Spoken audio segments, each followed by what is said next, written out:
The job search is on.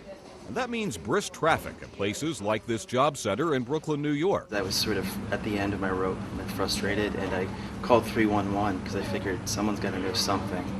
And 311 said, "Why don't you try Workforce One?" And He's so I not came in. alone. The Labor Department says the nation's unemployment rate rose to 9.6% in August. While hiring by companies was better than expected, it remained lackluster overall. Including upward revisions for June and July, the situation looked a little brighter after release of the report.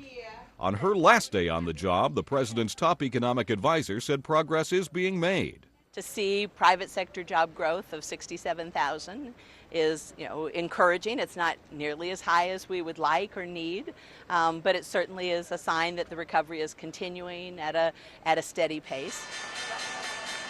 That the jobs report and other recent economic readings on home sales, manufacturing, and consumer confidence were not worse have come as something of a relief to Wall Street. Markets were certainly expecting a much weaker number.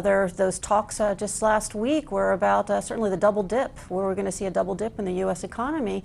These figures today suggest that maybe that's not going to be as likely as what people worried about before. At the White House, President Barack Obama, with his economic advisors alongside, said more must be done to help the economy.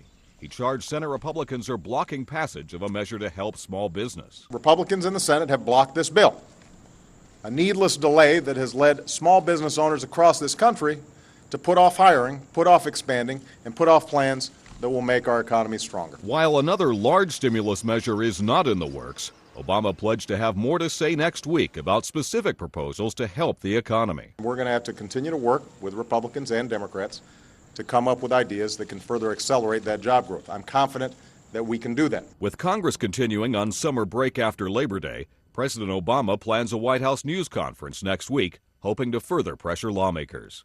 Mark Hamrick, The Associated Press, Washington.